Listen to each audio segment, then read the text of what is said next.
We interrupt this program for breaking news from the Global National Newsroom. Hello, I'm Robin Gill. Prime Minister Justin Trudeau is now addressing Canadians about this latest crisis. Let's listen in. On input from our world-class health professionals and authorities, we continue to base our response on keeping Canadians as protected and as supported as possible. We assured you that as the situation evolved, our response would evolve too. As the virus continues its spread, we've decided to take increasingly aggressive steps to keep you and your family safe. D'abord, nous fermerons nos frontières aux gens qui ne sont pas citoyens ou résidents permanents du Canada. Cette mesure prévoit certaines exceptions désignées pour notamment les membres de l'équipage, les diplomates, ceux dont la famille immédiate est canadienne et pour l'instant, les citoyens américains. First, we will be denying entry to Canada to people who are not Canadian citizens or permanent residents. This measure will carve out some designated exceptions, including for air crews, diplomats, immediate family members of Canadian citizens, and, at this time, U.S. citizens. Deuxièmement, les compagnies aériennes recevront le mandat formel d'interdire à tous les voyageurs présentant des symptômes de la COVID-19 de monter dans un avion. Les compagnies aériennes effectueront une évaluation de base de la santé de chaque passager selon les recommandations de l'Agence de la santé publique du Canada. Ça veut dire que toute personne présentant des symptômes ne pourra pas entrer au Canada. Je sais que c'est une nouvelle qui va provoquer des inquiétudes pour beaucoup de Canadiens qui sont à l'étranger. Je veux vous assurer que notre gouvernement va continuer de vous appuyer. Pour aider les Canadiens asymptomatiques à rentrer au pays, notre gouvernement mettra sur pied un programme d'aide pour les Canadiens à l'étranger. Les voyageurs canadiens pourront obtenir du financement pour les aider à rentrer au Canada ou couvrir les coûts essentiels en attendant de revenir au pays. Second, air operators will be formally mandated to prevent all travelers who present symptoms of COVID-19 to board a plane. Air operators will be required to complete a basic health assessment of every air traveler based on guidance from the Public Health Agency of Canada. This means that anyone who has symptoms will not be able to come to Canada. I know this news will spark concern among Canadians traveling abroad. I want to assure you that our government will not leave you unsupported. To help asymptomatic Canadians return home, our government will set up a support program for Canadians who need to get on a plane. Canadian travelers will be able to get financial assistance to help them with the costs of returning home or temporarily covering their basic needs while they wait to come back to Canada. Troisièmement, à partir du mercredi 18 mars, seulement 4 aéroports canadiens accepteront les vols internationaux. L'aéroport Pearson de Toronto, l'aéroport Montréal-Trudeau, l'aéroport international de Vancouver et l'aéroport international de Calgary. Pour l'instant, les vols domestiques ainsi que les vols en provenance des États-Unis, du Mexique, des Caraïbes et de Saint-Pierre-et-Miquelon ne seront pas touchés par cette mesure. Les restrictions de voyage annoncées aujourd'hui ne s'appliqueront pas au commerce et aux échanges. Nous continuons de faire en sorte que le Canada puisse continuer à recevoir les marchandises importantes. Third, starting Wednesday, March 18th, only 4 Canadian airports will be accepting international flights: Toronto Pearson, Montreal Trudeau, Vancouver International Airport, and Calgary International Airport. At this time, domestic flights, as well as flights coming from the U.S., Mexico, the Caribbean, and Saint-Pierre-et-Miquelon, will not be affected. The travel restrictions announced today will not apply to commerce or trade. We will continue to ensure the supply of important goods to Canada. I know that these measures are far-reaching. They are exceptional circumstances calling for exceptional measures. Earlier today, I had a call with our G7 partners to inform them of these important changes. From the very beginning, Canada's response has been based on the latest available science and advice from our world-class health professionals. Today's announcement is no different. These measures will help save lives. Depuis le début, c'était important pour moi que les Canadiens aient accès aux recommandations des experts et des professionnels de la santé. C'est leur savoir et leur expertise qui guident les démarches non seulement entreprises par les gouvernements, mais par les individus. La Dr Tam, les professionnels de la santé publique et nos ministres font un travail extraordinaire pour protéger la santé des Canadiens et les garder au courant des derniers développements sur une base régulière. Comme la Dr Tam l'a dit hier, les autorités de la santé publique ont administré 25 000 tests à date et leur travail continue. Pour assurer que le plus grand nombre de Canadiens possible puissent avoir accès aux dernières informations, Santé Canada fera sa mise au point quotidienne au même endroit et à midi à partir de demain. Aujourd'hui, leur point de presse suivra immédiatement la mienne. Dr. Tam, public health officials, and our ministers have been doing a tremendous job of keeping people safe and providing regular updates. As Dr. Tam said yesterday, public health authorities have conducted 25,000 tests to date, and this work continues. To ensure that more Canadians can have access to the latest information on COVID-19, Health Canada will be holding its daily update at the same place at noon, starting tomorrow. Today, their press conference will take place after my remarks. Les mesures annoncées aujourd'hui s'ajoutent à tout ce que notre gouvernement a fait jusqu'à présent. Vendredi dernier, le ministre Morneau a annoncé des nouvelles mesures pour appuyer financièrement les travailleurs et les employeurs à travers le pays. We will make $10 billion available in additional support for Canadian businesses. This is a tool that has worked before in difficult circumstances, and we're confident that it is going to work again. The economic impact of this pandemic is shifting hourly, and we recognize the stress and anxiety that it is causing. As I've said, we are prepared to see Canadians through this time. We will have additional measures to announce as early as tomorrow to support Canadians, particularly our most vulnerable. Right now, provinces and territories are facing different realities and risks, which means taking steps that make sense for people in each area. At the same time, we also need to keep building an aligned, Canada-wide approach. On Friday, I held a telephone meeting with the Premiers and Deputy Prime Minister Freeland, and information has been flowing continuously since.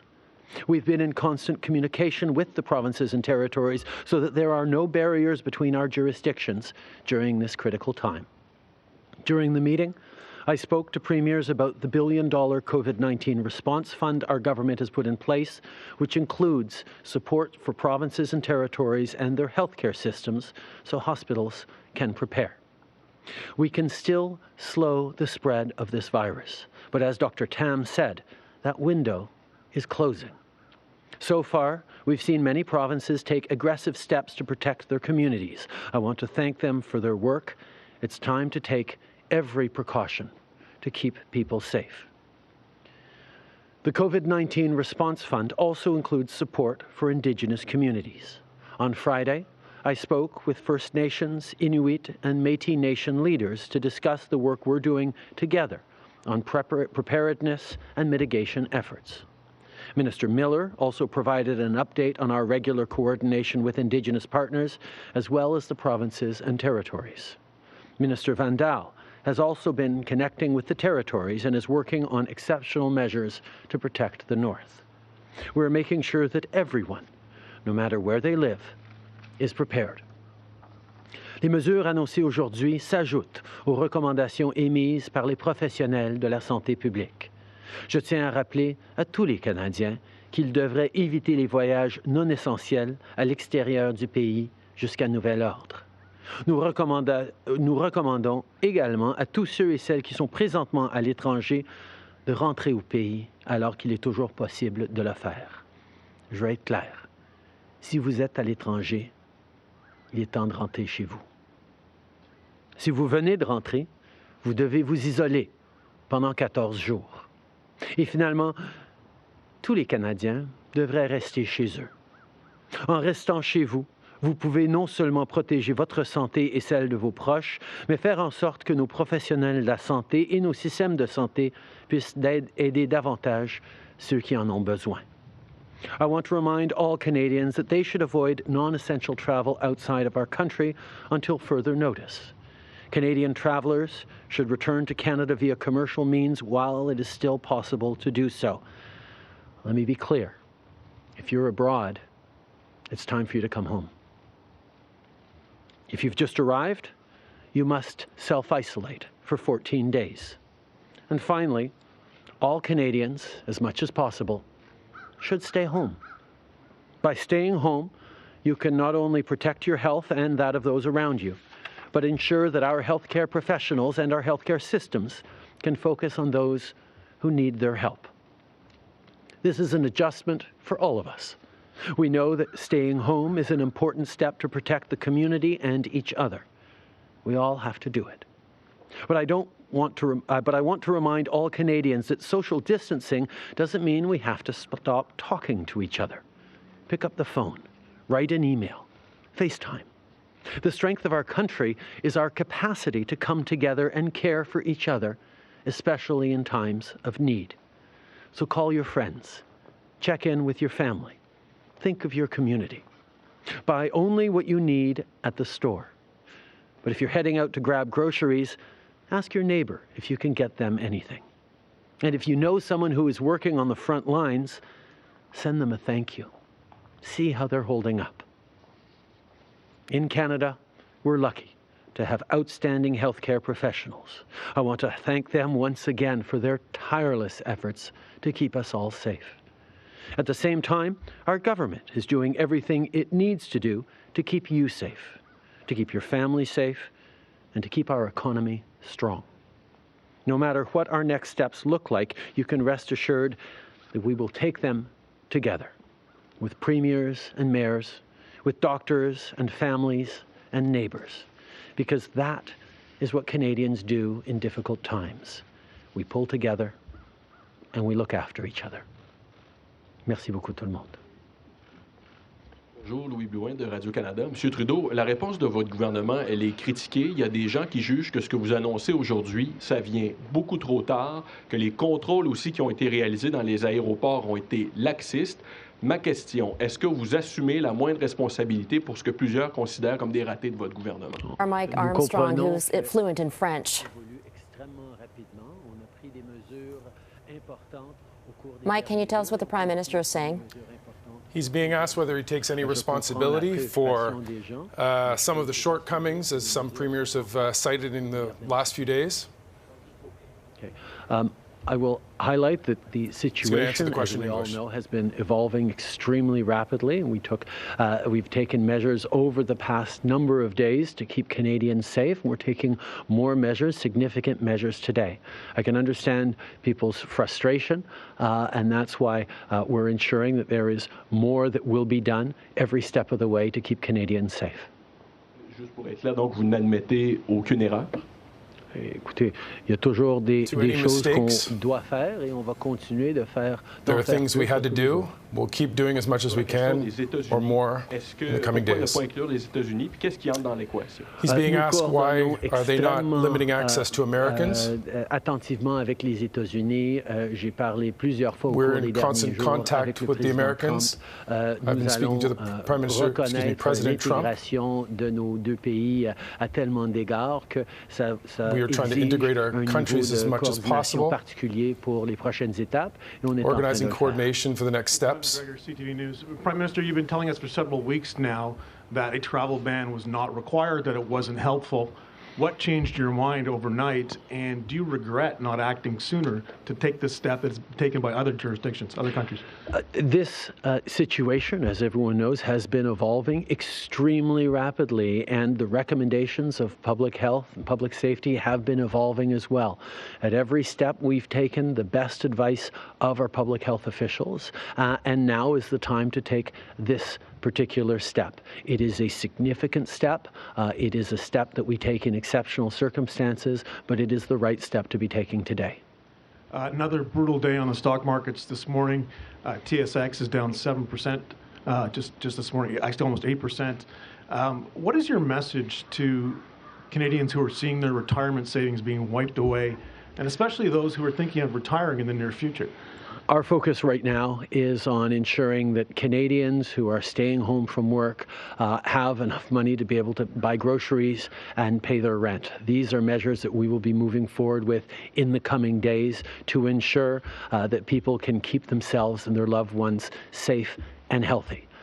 We will, of course, be moving towards supporting businesses, as we already have, with significant access to credit of $10 billion and other measures to ensure that in the short term we are able to continue to support each other. In the medium term and then into the long term, we will need to invest significant amounts to restore people's confidence in the economy, to restore the kind of growth that is going to ensure a better future for all Canadians, and we will do those things as we need. De TVA. Pour continuer sur la même veine, je comprends qu'il y a des annonces qui s'en viennent pour ce qui est de l'aide aux familles spécifiquement, mais pouvez-vous In the same dire aux vein, there are Canadiens, aux announcements familles qui ont coming besoin d'aide, à quel moment to help elles pourront families. toucher When can we expect On va, them to be able to touch money? on va rendre de l'argent accessible pour nos familles We're les going plus to make vulnérables money dans les jours à accessible venir. to On vulnerable comprend families in the qu'il y a days to come. énormément de gens We qui sont understand that extrêmement there are inquiets a pour lot la of people capacité that are very nervous de about nourrir their leur capacity famille, de payer leur loyer, to feed their des family, to pay their rent. extrêmement concrètes, particulièrement pour des gens qui n'ont pas This is l'assurance particularly emploi, hard for qui people sont dans des emplois who don't have vulnérables access ou to à temps partiel. C'est pour insurance, ça qu'on va employment avoir insurance. des annonces à faire dans les jours à venir There qui will be vont démontrer announcements que to ces gens come vont avoir de l'argent nécessaire pour so passer those à people can travers have the les money semaines à venir. necessary to get through this. les gens pourront avoir l'argent. On va annoncer Will dans les people be allowed prochains to have jours that ces money? mesures-là. We'll be announcing in the coming days. Minister, public health officials say many of the new cases can be traced to the U.S. Why are U.S. citizens exempt from entry restrictions to Canada? We have been collaborating very closely with the United States, coordinating various measures that we've taken together. The level of integration of our two countries is quite particular, which is why we need to do some more work in order to ensure that we're doing what we need to do in the right way. But our first preoccupation is and always will be the continued safety of Canadians, and we will take the measures necessary to keep Canadians safe. But then why are U.S. citizens being allowed into Canada? What does this mean for the U.S. border? When is it going to be closed at all? At this point, we are closing our borders to all non-Canadian or non-permanent residents of Canada. We are recognizing that for the moment that measure does not apply to U.S. citizens, but we will have more work to do in the coming days to ensure that we're doing everything we need to do to keep Canadians safe and to ensure the flow of goods and necessary equipment to Canadians. De la presse. Donc, vous gardez la possibilité de fermer la frontière canado-américaine. You are still considering closing the border to Americans. What would make you do that? As I've said at each step, we're not closing the door on any measures. We're evaluating things step by step. We took a big step today. We have other things to announce in the coming days. We're going to each time evaluate how we can best protect Canadians, how we can keep our country, our economy, and our citizens safe, and ensure the integrity of our healthcare system. Certains craignent que ce soit bientôt les Américains, les États-Unis. Est-ce que c'est pour ça que vous gardez la porte ouverte à fermer The la epicenter frontière of this avec pandemic is in Comme je Europe dis, now. on ne Are ferme you pas la nervous about porte the à US? aucune mesure. Tout est sur la table pour protéger We're not les closing Canadiens. the door to mais any on va measures right now. y aller étape trying to par protect étape, Canadians. comme on a fait depuis le début, pour prendre les mesures nécessaires au moment où ils seront nécessaires. We'll take those steps when they're necessary. You've said that your decisions thus far have been dictated by science. What is the science behind leaving the U.S. border open but denying entry to other travelers? We recognize that the level of integration of our two economies and the coordination that we've had over the past while puts the U.S. in a separate category from the rest of the world. But we will continue to coordinate with the U.S. We will continue to examine next steps and measures that must be taken. Today, we are announcing that we are closing our borders to all foreign nationals from everywhere around the world. We will have more announcements to make in the coming days as this situation evolves. You said also that citizens have to, people returning to Canada must self-isolate for 14 days. Are you preparing any measures to ensure that they do that, or is this still voluntary? If we put in measures for mandatory self-isolation, as many people have looked for, there would need to be enforcement measures around that, both by public health and by public safety. We know that at this point, the expectation that people self-isolate is something that we've asked of Canadians around the country, that we are expecting people to do. We know that Canadians want to keep themselves and their families safe, and we are confident that people will do what is necessary to keep themselves, their loved ones, and their neighborhood safe. Christopher Nardi, National Post. On Friday, Health Minister Patty Hajdu said, and I quote, "Canadians think we can stop this at the border, but what we see is a global pandemic, which means that border measures are highly ineffective and, in some cases, can create harm. We see that in countries that had the worst expressions had the tightest borders." What changed? We have seen over time various countries take very stiff border measures that proved ineffective. In Canada, we based our decisions on public health recommendations that ensured that Canada's approach worked for many, many weeks in keeping a very slow spread of the virus in Canada through contact tracing and other measures. We've now come to the point where the best advice from public health officials is that additional border measures on top of the social distancing measures that we are encouraging domestically is the right combination to move forward now. How we've seen throughout the weekend complaints that airports weren't able to keep up, they weren't advising travelers. What makes you think that suddenly closing the border and redirecting flights to 4 places, the bureaucracy will be able to adapt and actually enforce these measures? We've already seen shifts at the airports where every single traveler gets asked if they have symptoms, gets asked to acknowledge that they've been asked to self-isolate. We will be putting forward more support in those 4 airports as well. I want to highlight that local jurisdictions are also stepping up to assist in those 4 airports. We know that there is much more that we can do, and that's what we are doing. Guillaume Saint-Pierre, Journal de Montréal. Il y a un haut fonctionnaire de l'OMS qui a dit dans les dernières heures, je vais le citer, le problème qu'on a dans la société actuellement, c'est que tout le monde a peur de faire une erreur et des conséquences que cela pourrait avoir. Mais la plus grande erreur est de ne pas agir, d'être paralysé par la peur d'échouer. Est-ce que c'est une critique qui s'applique à votre gouvernement, à votre pays?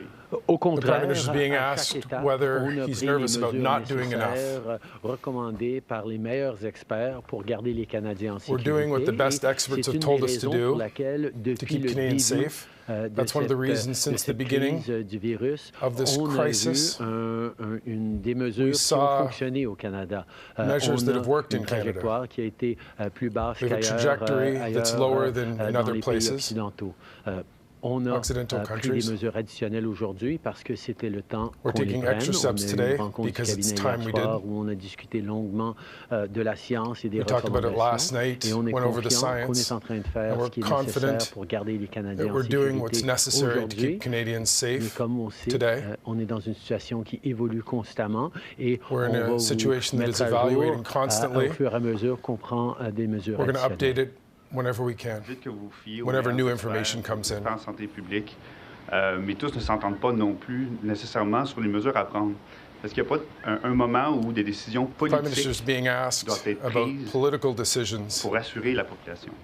Ultimement, les décisions sont prises pas par les scientifiques, mais par des personnes élues pour servir les Canadiens. Et ça, il y a toujours un élément de cette discussion qui doit prendre en compte les inquiétudes et les comportements des citoyens. Ça fait partie de notre responsabilité en tant que gouvernement. C'est exactement ce qu'on fait. Merci beaucoup tout le monde. Bonne journée.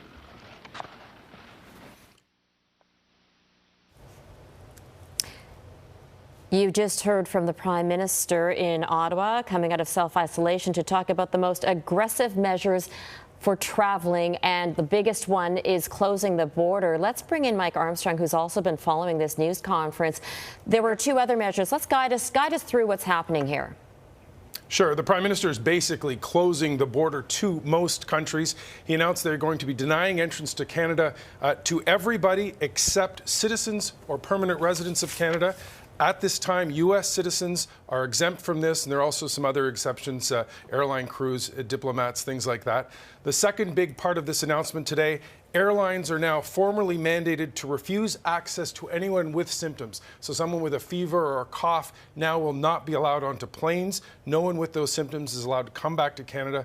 And to help asymptomatic Canadians, there will be some financial aid to help with the cost of coming home or to cover the cost of staying where they are. Also, we're finding out now that international flights from most countries, as of Wednesday, will be funneled to 4 airports in Canada. That's Montreal, Toronto, Vancouver, and Calgary. Flights from the U.S., Mexico, and the Caribbean are not affected for now, also Saint-Pierre-et-Miquelon. But the travel restrictions will not affect trade. That's what we're being told. Also, the Prime Minister was asked, why allow Americans into Canada? And he explained that, well, the two countries are extremely integrated. At this point, we're still trying to tackle this problem together, and there is sort of a separate category for Americans from the rest of the world. Robin? There seems to be some indication that there's going to be more screening as well as at 4 major airports here. But airline operators also have to screen for symptoms. Does that mean that healthcare workers are going to be helping guide this? Because he was suggesting that the Public Health Agency is going to take the lead on that. He didn't mention exactly what's going to be happening when people are getting onto aircraft, but we do know that the CBSA, Border Services Agency, has new measures in effect as of today. When you show up at an airport arriving from another country, for example, you have to go to the touchscreen, those little consoles, and answer a couple of questions. Do you have a cough, difficulty breathing, or feel you have a fever? And the other part of that is you have to acknowledge, quote, I acknowledge that I am, or we, are being asked to self-isolate for the next 14 days to prevent the spread of COVID-19. Interesting way of doing it. You'll be actually touching a screen, something we're all being sort of told to avoid. There's also going to be an increased officer presence, people, basically CBSA officials who will be at airports looking for illnesses. There are going to be handouts at airports, all points of entry, signage at airports and all points of entry. And travelers are also going to be asked to fill out a Public Health Agency of Canada coronavirus form, and that's going to help authorities monitor and track people who've been identified as potentially of concern. They're also going to have mask kits at airports that they can hand out when they see a traveler who might have some of those symptoms. Mike, for weeks, the Prime Minister was questioned about whether Canada should close the border, and he kept saying, no, it wasn't necessary, until yesterday when he said, okay, nothing's off the table. So what changed now? Well, he just says they're constantly evaluating the situation. They're also talking to G7 countries and trying to plan how they're going to work through this together. And a lot of conversations with the U.S. But he said that the two countries, Canada and the U.S., are just too integrated to really shut that border. And it's interesting. I mean, there are places on the West Coast where Americans have to travel into Canada to get back into the U.S. There's Campobello Island on the East Coast where Canadians have to cross a bridge into the U.S. to get back into Canada. So those are just two examples of how closing the border is a lot more complicated than we think. Absolutely. Mike Armstrong in Ottawa. Let's go to Jackson Prosco, who is in Washington. Jackson, any reaction from the White House on these latest developments out of Ottawa? Not yet, Robin. They're likely just getting word of it. We will get a full briefing, though, from the White House Coronavirus Task Force later this afternoon, around 3:30 Eastern Time this afternoon, so 90 minutes or so from now. Worth pointing out that in recent days, though, President Trump has spoken about his conversations with Prime Minister Trudeau, essentially offering his best to Trudeau's wife and indicating that both Canada and the U.S. are on the same page. And I think we got a sense of the solidarity emerging here as well with the statement from G7 nations earlier as well, that they plan to share resources and information and their fiscal policies as they all try and work through this. Jackson, the Federal Reserve, the U.S. Federal Reserve, knocked down interest rates yesterday to close to zero, but still the markets were very volatile today. Very volatile. They opened down 2,250 points, which automatically triggered a circuit breaker, which resulted in a halt in trading right at the open. When trading resumed, they plunged even further. They've now stabilized slightly, down more than 9% for the day. The concern here, Robin, is that the Fed exercised every single tool it had with interest rate cuts all at once by cutting them to virtually zero. They've got no moves less, and that was in some senses a signal to the market that maybe, just maybe, this is much more serious than Trump administration officials have been letting on for weeks now. And probably why Canada has not closed the door on U.S. residents coming here, as well as trade and commerce. That's right. As Mike was mentioning, there is so much integration, but certainly there's a lot of worry in Canada as well, because, of course, we've been hearing about the lack of testing, the delay of testing in the U.S., and essentially this sense that no one has a clear picture of how many cases are out there here in the U.S. New York State, which, of course, borders Ontario, had a massive growth in reported case numbers today. They have now more than 950. Just yesterday, they were in the 300s. All right, Jackson Prosco in Washington.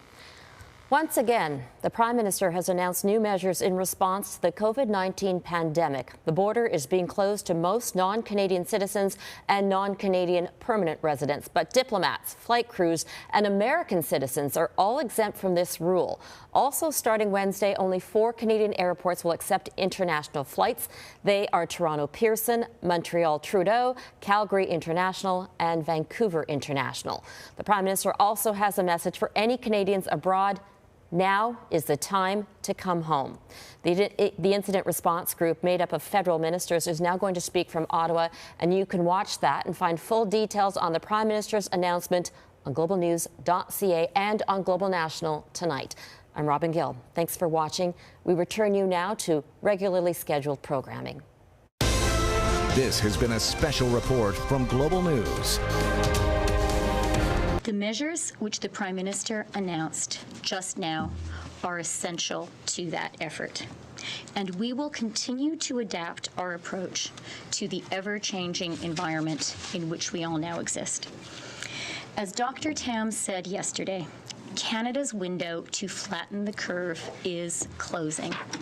I urge Canadians to listen to the valuable advice from our public health professionals and public health officials.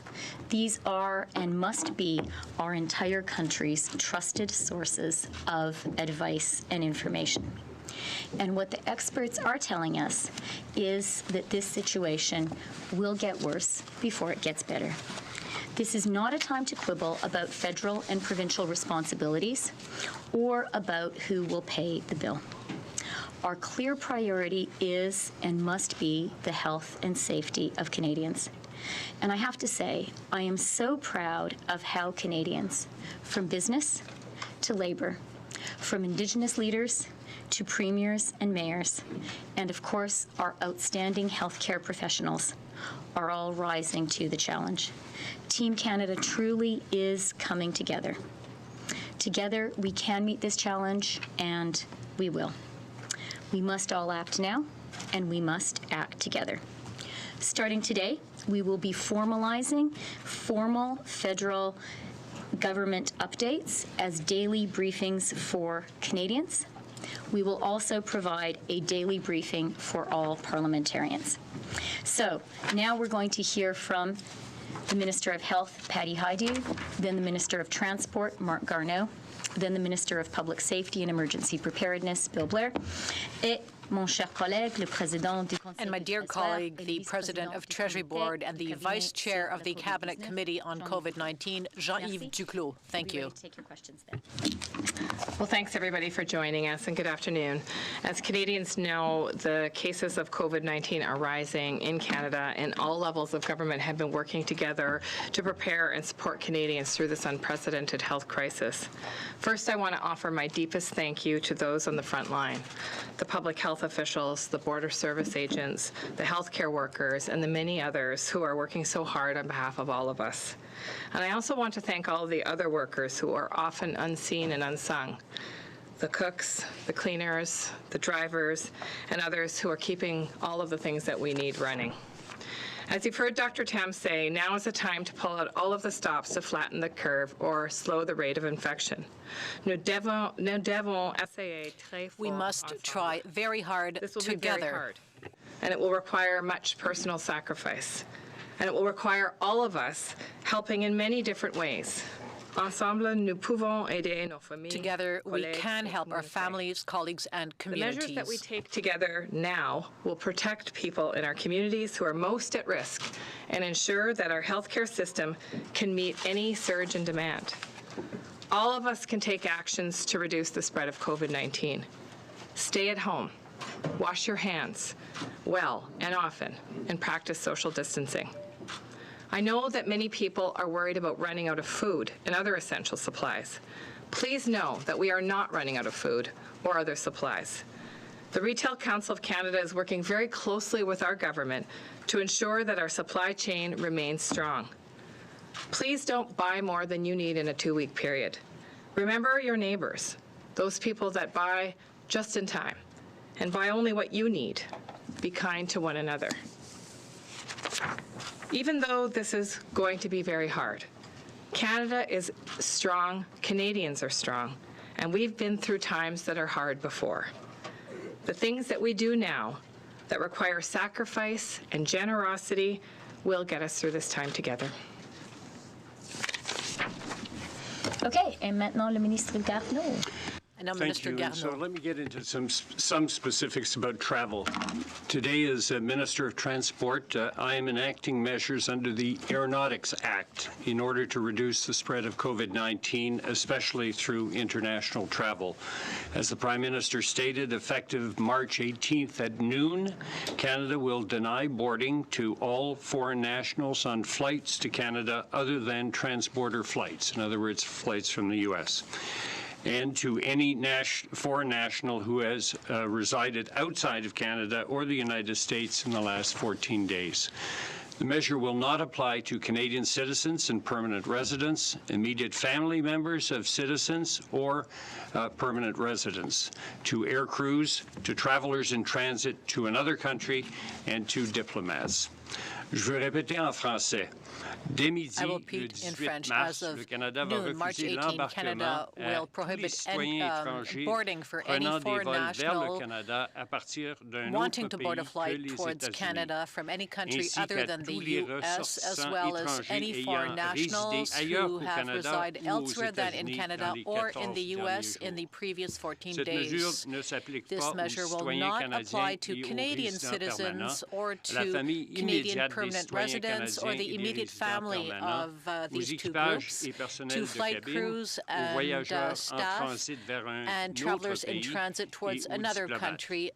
Canada will also introduce screening measures for passengers before they board flights destined for Canada. Air operators must do basic health assessment of all air travelers before boarding, following guidance from the Public Health Agency of Canada. Any passenger, regardless of citizenship, with possible COVID-19 symptoms will not be allowed to board flights to Canada. Les compagnies aériennes devront aussi faire une évaluation des passagers avant qu'ils embarquent dans un avion à destination du Canada et toute personne ayant des symptômes de COVID-19, symptoms of COVID-19, regardless of their nationality, will not be authorized to board the aircraft. If a passenger begins to show symptoms during a flight, there are procedures for dealing with this, including notifying air traffic control with details of the situation so that that particular passenger can be be met on landing. In addition, effective March 18th at 12:01 a.m., in other words, a minute past midnight on Tuesday, all flights from Europe, Asia, Africa, and South America will be diverted to the Montreal, Toronto, Calgary, and Vancouver airports. Flights from the U.S., the Caribbean, and Mexico can continue to land at their scheduled Canadian destinations. By keeping resources focused in certain locations, we will ensure travelers are being managed as efficiently as possible. We're working closely with the airline industry and with airports to minimize disruptions and inconveniences as much as possible. Passengers who believe their travel plans may be affected should contact their airline for information about specific flights. Domestic flights between Canadian destinations are not affected by this change. I want to thank airlines and airports for their cooperation as we manage this ongoing situation, as well as to all flight crew personnel for their cooperation. These measures will carve out exemptions for certain essential workers who need to travel frequently into the United States. They will be exempted from the 14-day self-isolation. Examples of these people are the crew of any plane, train, or marine vessel crossing the border on a regular basis, truck drivers making deliveries across the border on a regular basis, persons whose profession requires cross-border travel, and finally, we will be considering other necessary essential workers as we move forward. Thank you. Okay, merci beaucoup. Thank you very much. And now, please, Minister Blair. Minister Blair. Prime Minister. I'd like to begin my remarks today by acknowledging the many questions and concerns that have been expressed by Canadians about the activities that are taking place at our border in order to screen arriving passengers. I want to assure Canadians that from the outset, all of the actions that have been taken at our borders have been informed by the evidence and the expert advice of public health. Based on the advice of public health, on January 22nd, enhanced border measures were implemented at Vancouver, Montreal, and Toronto international airports, and then expanded to all airports on February 9th. These measures initially included asking travelers if they had visited Hubei province in China, and those who answered yes were subject to additional screening. Travelers who had flu-like symptoms were referred to the Public Health Agency of Canada. And as the situation evolved, additional measures were implemented. For those who had been to Hubei, they were required to fill out PHAC contact forms, Public Health Agency of Canada contact forms. They were given surgical masks. On March the 4th, on the advice of PHAC, we expanded the questioning to include travelers from Iran, and then on March 12th to include travelers from Italy. On March 6th, CBSA expanded all of the measures to include land, border, and rail points of entry. CBSA is responding to the announcement made by Dr. Tam yesterday. Dr. Tam, yesterday afternoon, strongly recommended that all international travelers should self-isolate. CBSA had been planning and was prepared to respond immediately to this direction from Public Health Agency Canada. And here's an example of what Canadians can now expect going forward as they are being processed from return from international travel. And as they pass through our passenger information kiosks, each of them, all of them, will be asked, do you currently have a cough, difficulty breathing, or feel you have a fever? They will be required to indicate on the form an answer to this question. They will also be asked to acknowledge that they are being asked to self-isolate for the next 14 days to prevent the potential spread of COVID-19. In addition to these measures, there will be enhanced officer presence at all major airports of entry to carry out public health screening and outreach. The officers will be on the lookout for any traveler who looks ill and may refer any suspected cases to public health authorities. In addition, all passengers will be given instructional handouts upon arriving in Canada, and the handout will advise them to self-isolate at home for 14 days, to monitor themselves for symptoms, information on those symptoms, and direction to contact public health authorities if they develop any illness. There will also be increased signage at all points of entry. The important measures that have been announced today, adding additional restrictions, will make the critical work of our border officers far more effective.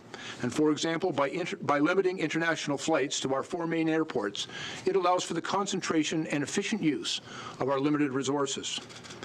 As we will identify ill passengers before they arrive, they'll be met at the gate by border security officers, isolated from passenger processing areas, and referred immediately to public health officials. And finally, by significantly reducing the number of non-Canadian travelers, we will see a significant reduction in those traveling to Canada and therefore a reduction in those who need to be processed. We recognize that this is a difficult and ongoing fluid situation. I want to thank all Canadians for their patience in this trying time. I also want to assure them, as our work proceeds forward, we will do what is necessary to keep Canadians safe, and we will ensure that all of our measures are measured and based upon the best scientific and expert advice provided by our public health authorities. We will continue to work with those authorities, all of our provincial and territorial counterparts, and our international partners to do what is best for Canadians. Okay, thank you very much, Minister Blair. Maintenant, c'est à vous, Ministre. And now, Minister Duclos, thank you very much, Minister Freeland. As co-chair of the committee, I would like to begin by thanking all of our colleagues for their extraordinary efforts over the last few weeks to meet the challenge of this extraordinary health crisis and security crisis and economic crisis. I would also like to thank our territorial and provincial partners and mayors who are working with us to make sure Canadians and Quebecers are safe at home. I would like to assure all Canadians that the Canadian government is doing everything that needs to be done to keep everyone safe over the next few weeks.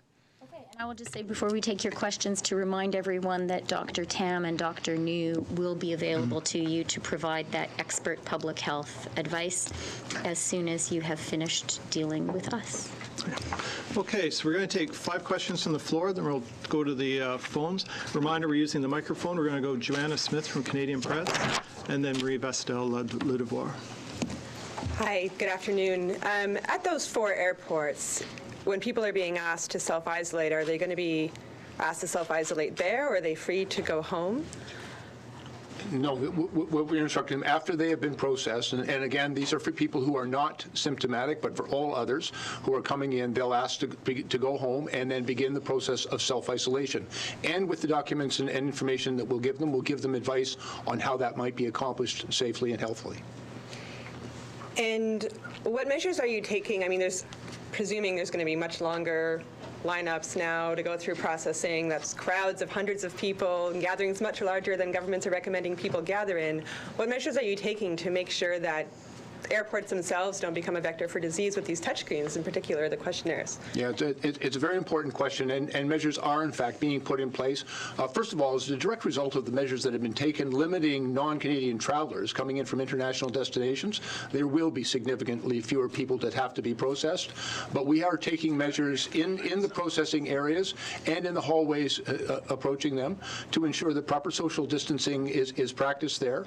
There will be available CBSA officers, our border service officers, who will be there provided with masks for people who may be symptomatic and be able to take people out of those lines. And as we've also indicated, people who are symptomatic as they arrive will be met right at the gate and not put into those processing areas.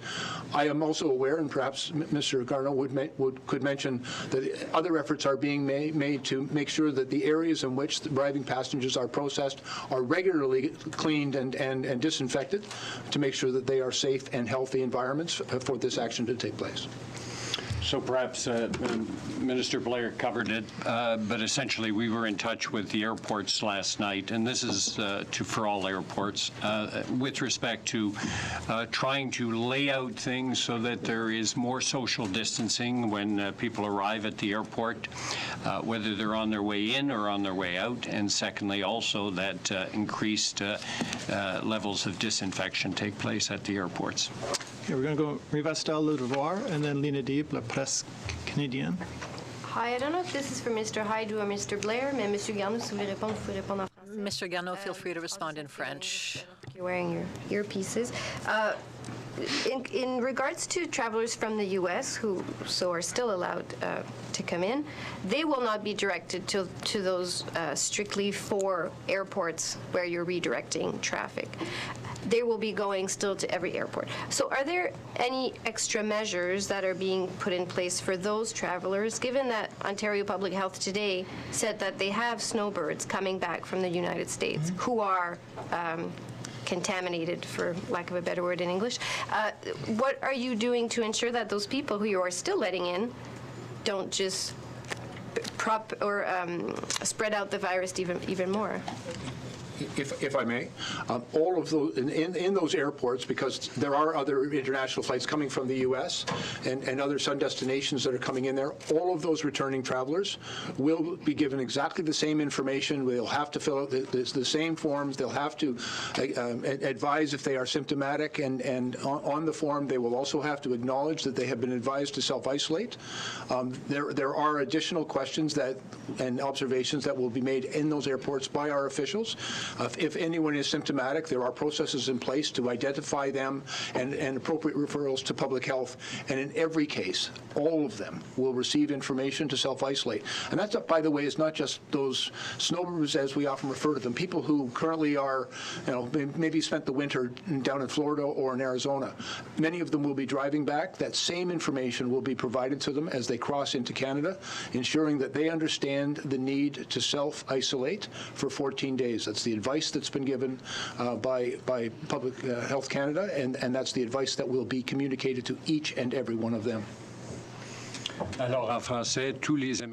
So in French, all Americans entering Canada will be subject to a questionnaire asking them what their health is like, and secondly, asking them to confirm that they have been informed of the requirement to self-isolate for 14 days after they enter the country. They will have to indicate that they have received this information before they are allowed to leave the airport. Okay, and on that decision to only have other flights, not U.S., so to essentially close the border to any other countries except the U.S. and others, but about the U.S., the Prime Minister has sort of exposed his reasoning for not banning U.S. flights, saying the trade is too integrated. But how does that prevent you? You've been quoting scientific expert evidence. So what is that evidence that prevents you from banning visitors and tourists and still maintaining trade? Why can't you do one and not the other? Let me take a crack at that on the Canada-U.S., and then I think our colleagues may all want to chip in. So when it comes to the Canada-U.S. border, I think it's very important to say that this is a situation which we are reviewing constantly, in real time, in very close collaboration with provinces and territories, with Canadian business, with unions, and very much with our public health authorities, and of course with our U.S. neighbors. The Prime Minister spoke with the President yesterday and was on a G7 leaders call this morning, and Minister Blair spoke with his colleague, his counterpart, the Secretary of Homeland Security.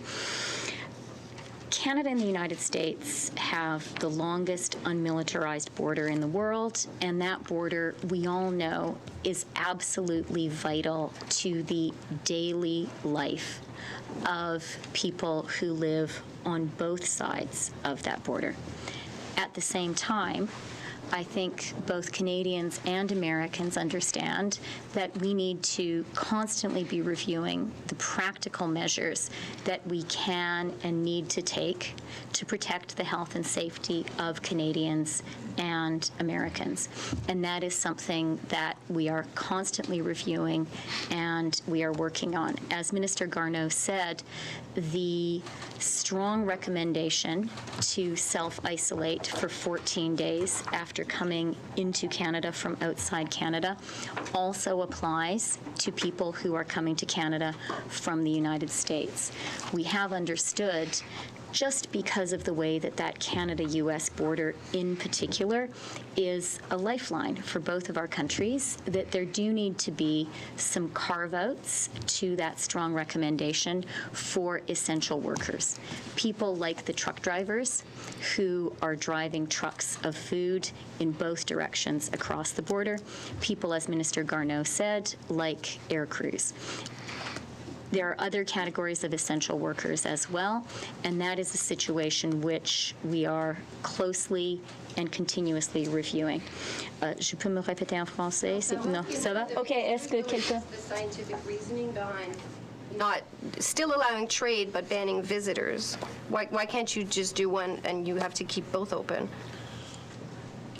If I may, both of our countries, Canada and the United States, have issued warnings against non-essential travel.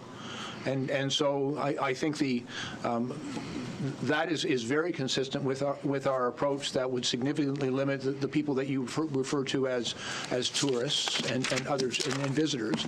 And so, but it is an acknowledgement of essential travel, and we also recognize that in these circumstances, at this point in time, that we believe that the risk of those essential workers crossing that border can be managed effectively with the screening that we've put in place and with the instructions and oversight of Public Health Canada for isolation measures where required.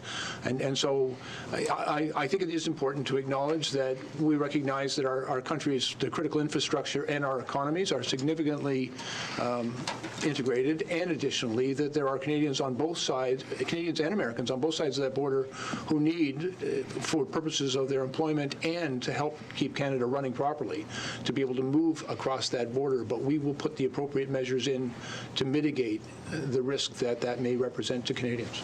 Minister Rideau, I don't know if you want to add anything. Just, I think my colleagues have summarized it well. I mean, what's called for is really a continental response, as we know, with an integration of supply chains, and in this case, critical supply chains that include food and essential goods that Canadians rely on every day.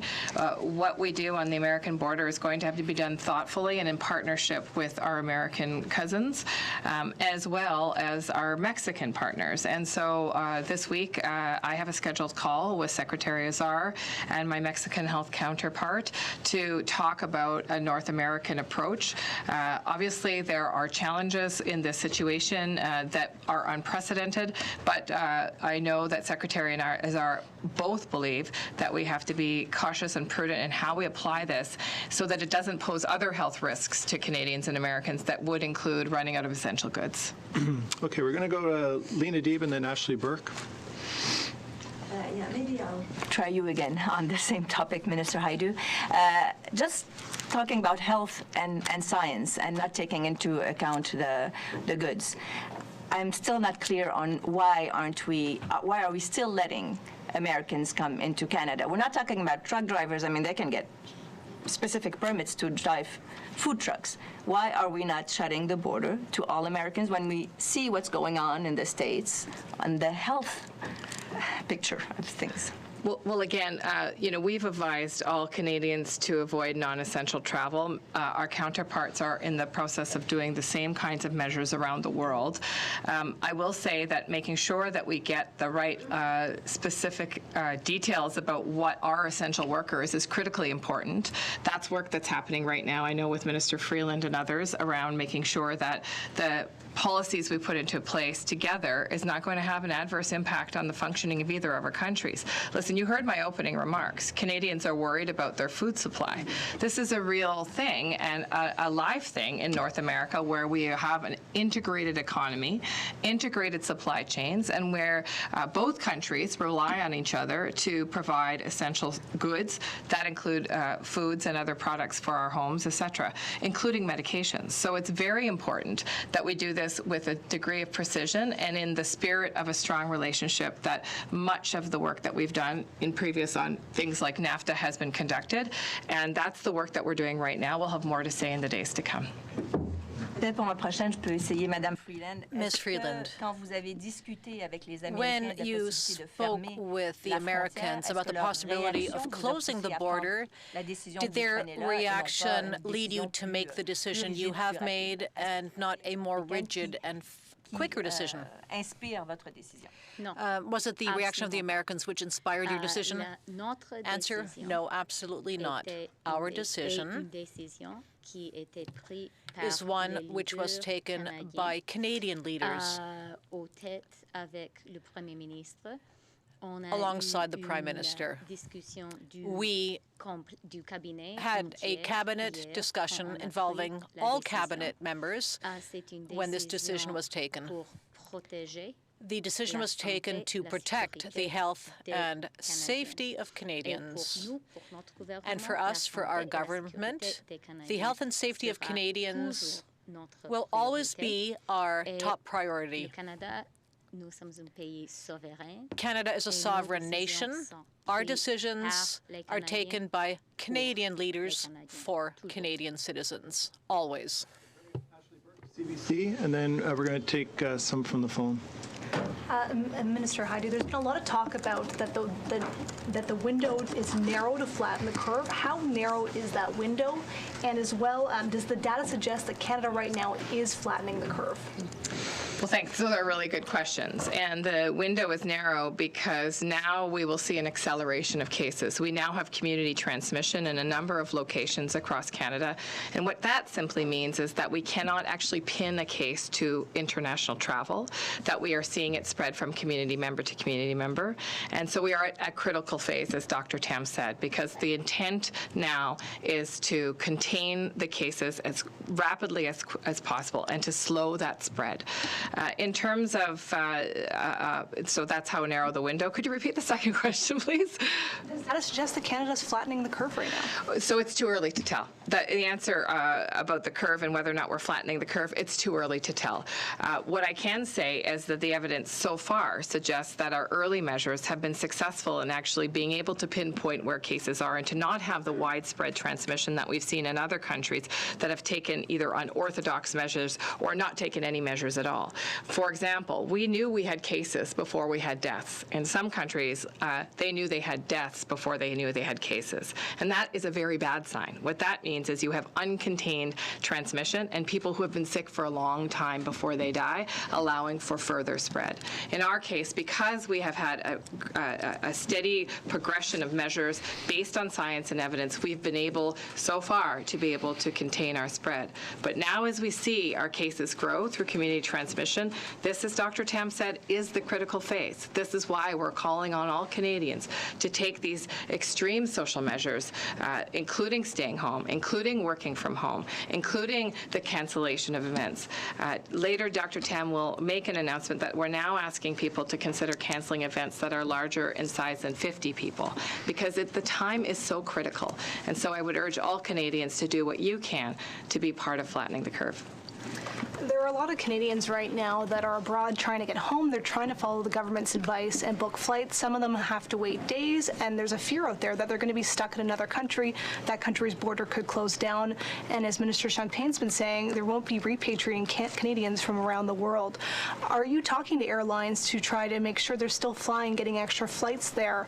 What is being done to make sure Canadians are not stuck abroad? Thank you.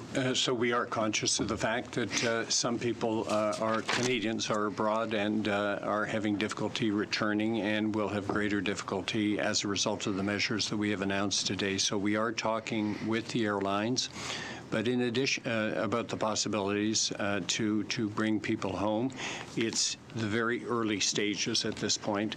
But also, I would say that we are also putting in measures, funded additional consular support and partnerships with on the medical side, so that if there are Canadians that are abroad that could not come home because they were symptomatic and have to attend to their medical needs, that there will be some assistance there from the consular point of view and financial assistance, and that if they have have to stay outside the country for a period of time unplanned because they wanted to come home, that there will be a fund to provide some financial assistance to those Canadians. Okay. We're going to take one more from the floor, and then we're going to go to Marika Walsh for the Globe and Mail.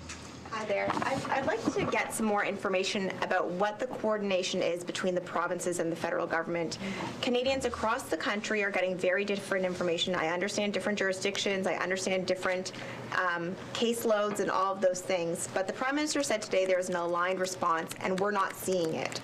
So why isn't Ottawa giving a baseline minimum response that everybody needs to take, and then provinces can increase measures where it's necessary, for example?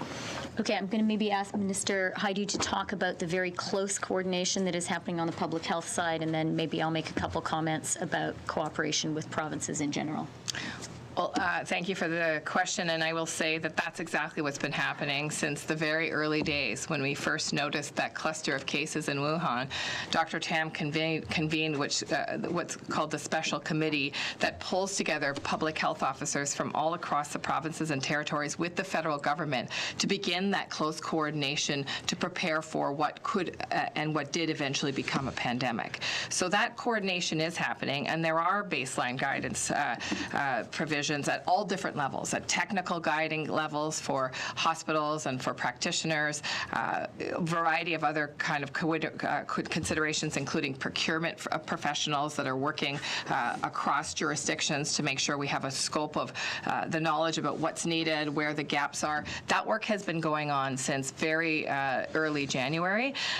Of course, we have also provincial and federal jurisdictions in terms of the types of measures that we can take and our own distinct responsibilities. And so the work that Dr. Tam is doing is to try to coordinate a response, but also to recognize that provinces and territories have the jurisdiction to act in a number of ways that is independent of the federal government.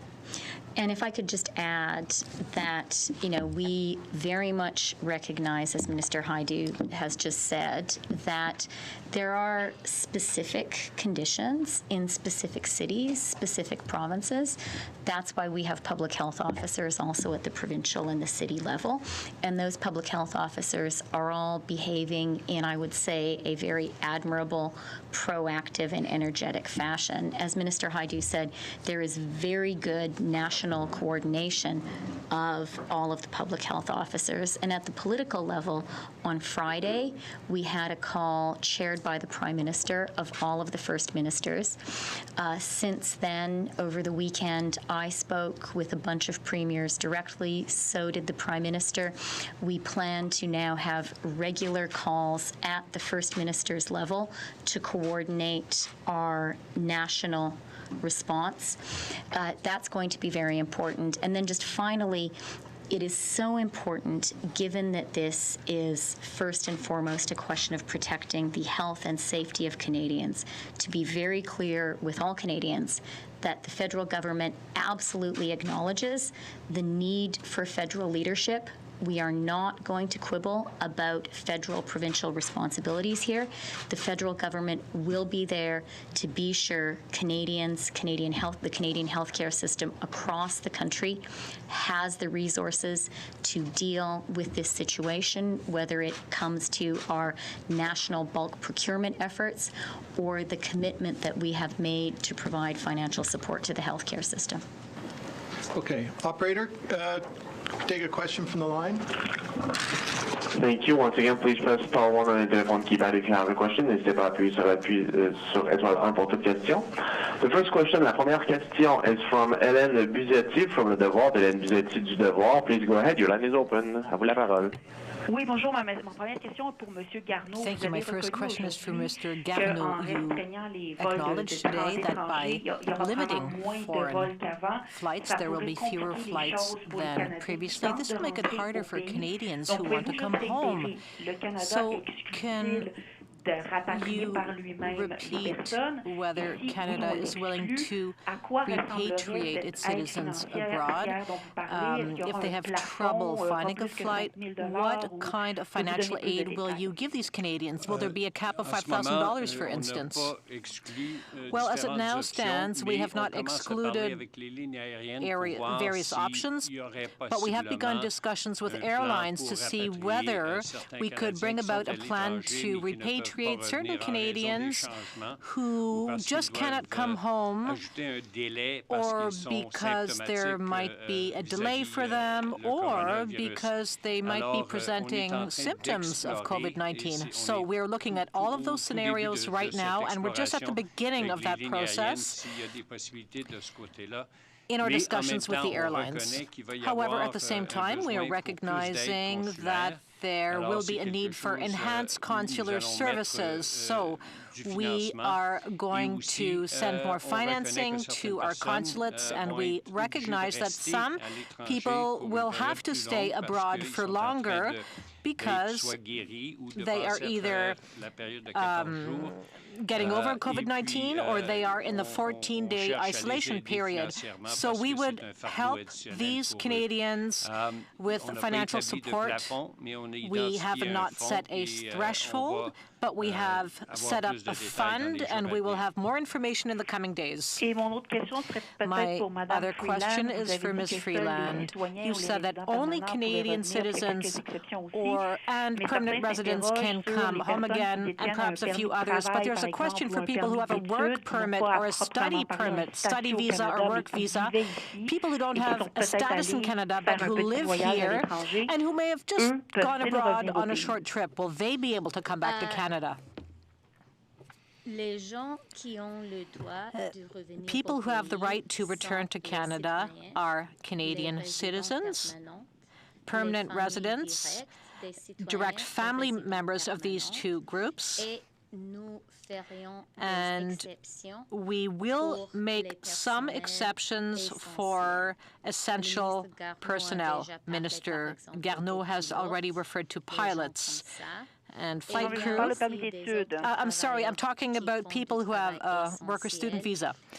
So people who would also be included in that group are people performing essential services, including diplomats. What about study visas, people who have study visas? Well, exceptions are for people who are carrying out essential duties. This could include essential studies. Yes, la prochaine question. The next question is from Manon Cornelier. Next question is from Manon Cornelier from the Devoir. Please go ahead, your line is open, votre ligne est ouverte. Oui, ma première question. Bon, je ne considère pas que vous avez répondu à ma collègue clairement sur la question des permis de travail et d'études. Alors,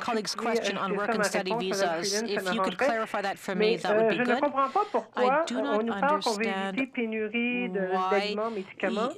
There's talk of avoiding food and medication shortages, and this is the reason why Americans will still be allowed to enter Canada. Why can we not state that American tourists will not be allowed into the country while keeping our supply lines open, and this would not prevent essential workers from crossing the border? So why will American tourists still be able to enter Canada? Now, with regard to our border with the United States, a few things. First, we have already stated, as Minister Blair pointed out, that persons coming into Canada from abroad, including from the United States, will have to self-isolate for 14 days. This is a strong measure. This is a measure which applies to everyone, whether they are Canadian or American, whether they are crossing a land border or flying in. That is a significant measure. Second, as Minister Haidoo said, and as Dr. Tam said over the weekend, it is recommended that all Canadians not to engage in non-essential travel abroad. This is also a strong measure. With regard to other potential measures at the border? Well, I believe that all Canadians understand that we share a very special border with the United States. It is our only land border, and it is an essential border for the economic life and for the social life, as Minister Rideau said, for Canadians and for the supply of food in Canada. So, all we are doing along our shared border with the United States must be very specific. We are taking very specific, detailed measures, and we are working with business leaders, with unions, with the provinces, and with our American partners. So we are doing that work, and this is a situation which we are monitoring closely hour by hour to see if there are any changes, but I believe that Canadians understand that with regard to this border, we must take measures, or rather, we must make sure that anything we do will not create problems in our country, including health problems. Perhaps Minister Duclos would like to add a few words. You have well summarized the situation, Minister Freeland. That said, I would simply like to point out that over the last few days, the situation has been evolving very quickly with regard to airlines and the border. Just a few days ago, Canadians were invited to avoid all non-essential travel abroad. On Saturday, Minister Champagne invited Canadians to quickly come home again, given that the availability of commercial air flights was shrinking, and yet yesterday, it was clearly stated that all travelers entering Canada, be they Canadian or foreign nationals, would have to self-isolate for 14 days. And this led Minister Blair to implement measures in all airports. As he indicated earlier, he has added an additional question for returning travelers. They must acknowledge that they realize they must self-isolate for 14 days. So any traveler coming in through an airport, anywhere in particular at Dorval since last evening, must indicate that they have clearly understood their obligation to self-isolate for 14 days. I say this because Mr. Garneau and myself have spoken with Ms. Plante, the mayor of Montreal, over the last few hours. We have told her of this situation, this measure which we brought about yesterday. She was very happy at that decision, and I think things are much clearer for everyone now. Mr. Garneau would like to add a few words. With regard to the issues raised by Ms. Buzetzi and Cornelier, with regard to persons here on student visas, in our approach, we have focused on essential workers, but you have raised an important issue, and we will come back to you on that issue. Okay, I'm told, unfortunately, that brings our news conference to an end. Apologies to those on the list who did not.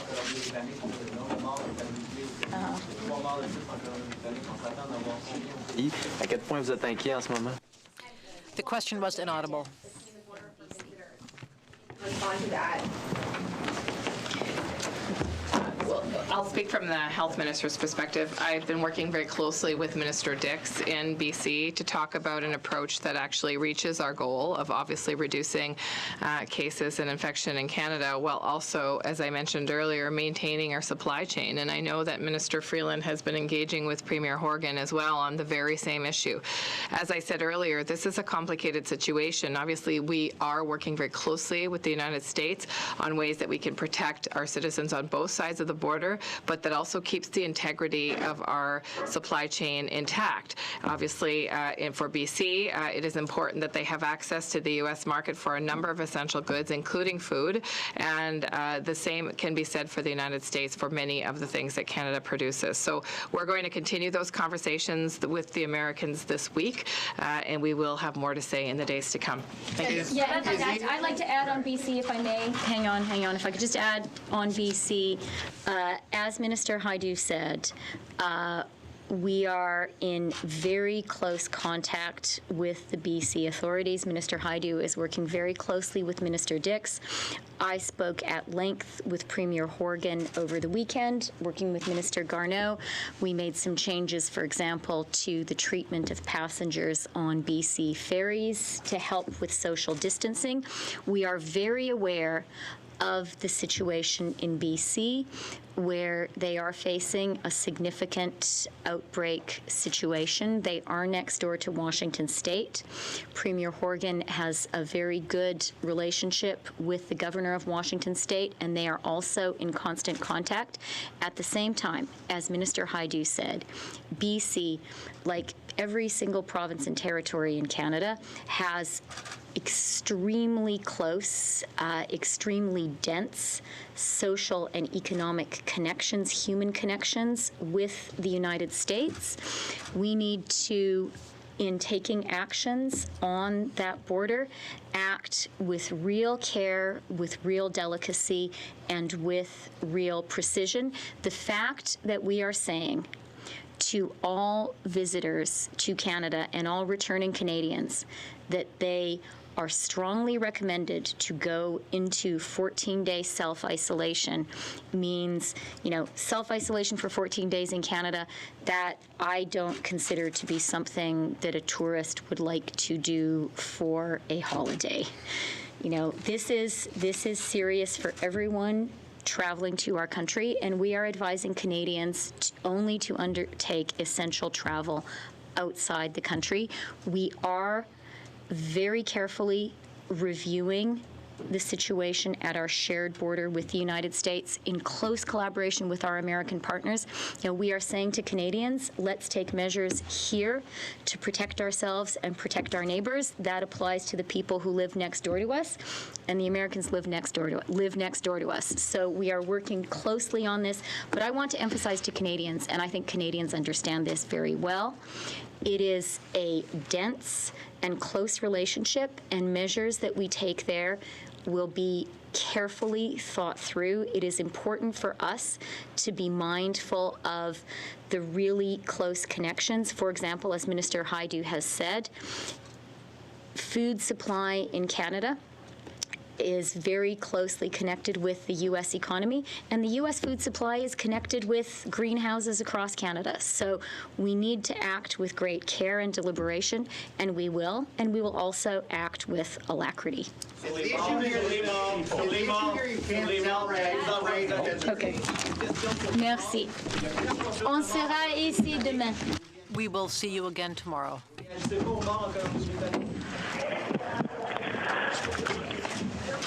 A reminder, we have the two doctors from the Public Health Agency up next. Yes, it'd be Rachel, Kelsey, Ryan, Dylan.